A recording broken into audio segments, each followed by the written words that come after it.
Welcome back, everyone. Today I'm going to talk a bit about how our ego can, in fact, interfere with our growth, with our ascension, our sort of accumulation of wisdom and knowledge and mastery of the world.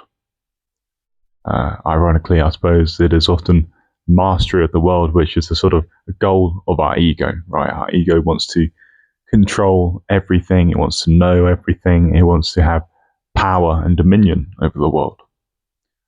But often this sort of relentless drive of the ego can lead to a kind of neurosis within us, where we never feel like we have enough. Or perhaps sometimes people's egos can believe that they already know everything, that they already have that knowledge and expertise. And that sort of arrogance of ego can be the sort of barrier towards learning more about the world. I think as we sort of embark through life, we have to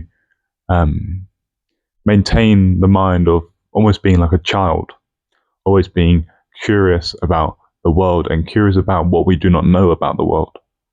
And if we maintain this clear awareness of the unknown, it will instill within us a sense of deep humility and deep awe, I feel, which is essential for all of us to have. Otherwise, the world will become bland. When we believe that we know everything there is to know and that there are no surprises in the world or in our life, things become very monotonous, they become stale, and they become stagnant, right? We have to forever be in this sort of dance with the unknown, or this dance with chaos, in order to really, provide the stimulus that is required for us to develop and evolve. And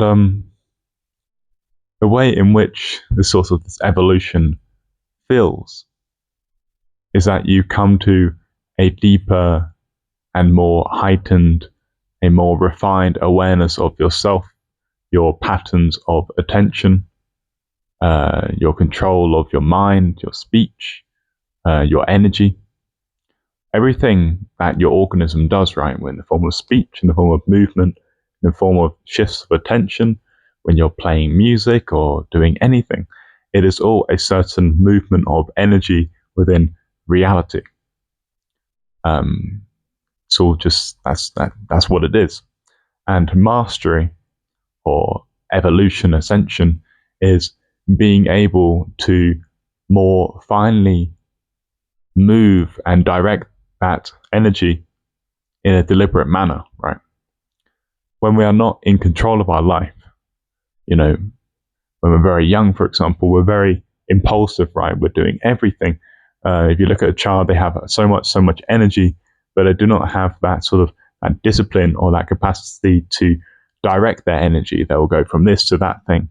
And that's a beautiful thing. But part of growing up is that we start to begin to learn how to direct our energy in a deliberate and meaningful manner. And I think, particularly in our modern society, right, our modern culture, part of the way that we are conditioned and controlled is through sort of manipulating the things that we think about, the things that we believe.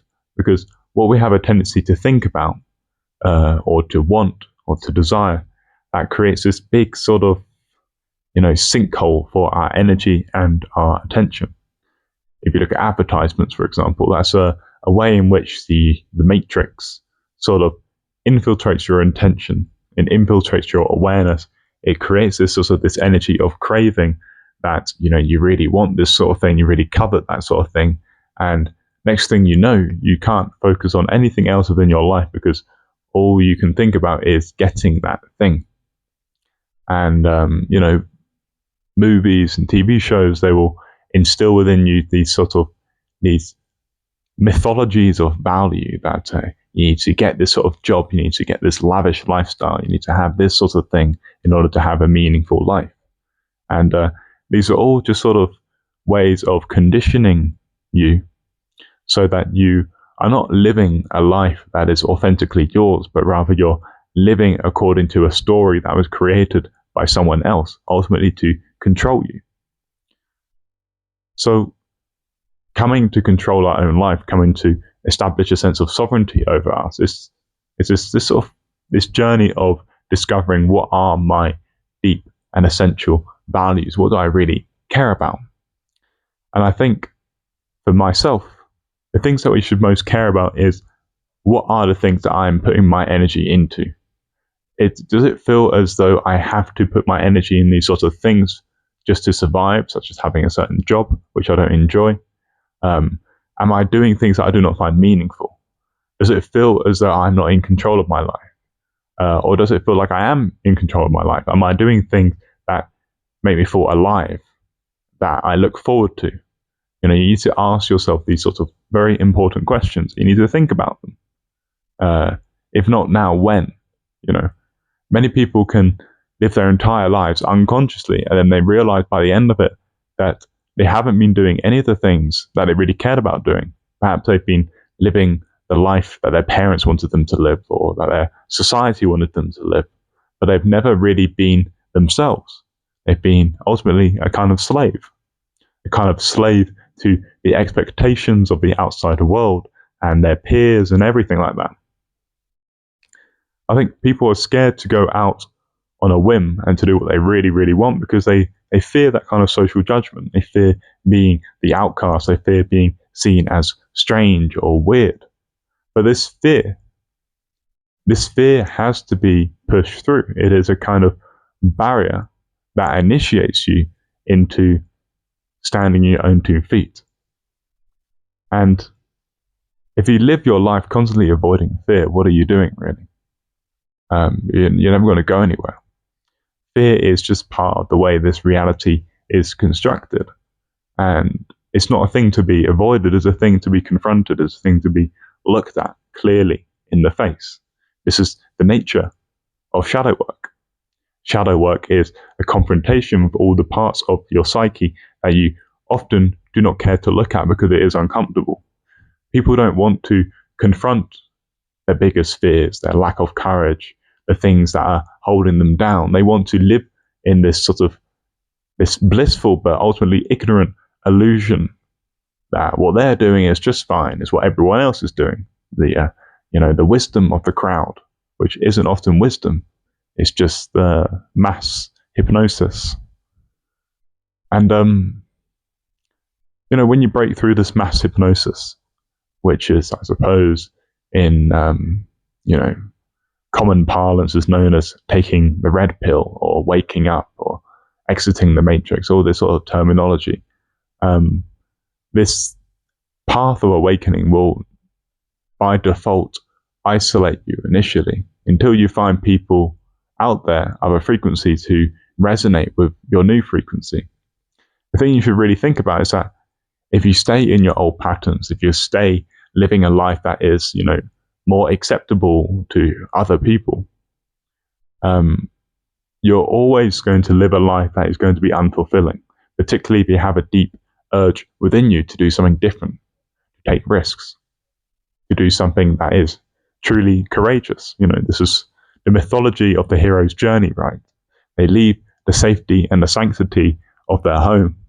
They have some kind of, dangerous initiation, some kind of strife, some kind of difficulty, a kind of duel with a monster figure or whatever. They have something that truly challenges them. And through that challenge, through awakening through that challenge and overcoming that barrier, they learn and they return back home as a truly changed and actualized individual. The hero's journey is one of those perennial stories that we find across all human cultures, because it tells this story of awakening and initiation, which is this thing that all humans do. But I feel like many of us, we are cut off from this. We are cut off from this, and we live very mundane and monotonous and boring lives. And we become so sedated and accepting of this sort of existence. And, why is this? Why do we accept this sort of existence? I myself do not wish to accept such an existence. And that is why I try to push the bounds of what is comfortable. because I know there is a deeper wisdom that is attained through that dance, a dance with your limits. And obviously, when you live life in such a way, you will fail. You will, you know, encounter things that sort of humiliate you, I suppose, that humiliate the ego. But often, in retrospect, when we look at the failures of our past, right, we often see how we learn from such failures and how they actually often serve to reorient us on a better path. Failure is not the end of our story. It's just a opportunity for recalibration, for redirection. And there's a lot of information that we learn from our failures, I think. And whilst the ego perhaps may not like failure, it may want to just win every single time and have a very easy and comfortable existence. This is not a form of existence that really teaches us much, I feel. And so yeah, we have to really sort of humble the ego and understand that deeper wisdom that comes through the journey, through both the wins and the losses, through the hardship, the difficulty, and the good times. We have to accept and embrace all of it because, that is life. That is life ultimately. And yeah, I think I'll leave that at that. So that's been interesting. And have a great day. Goodbye.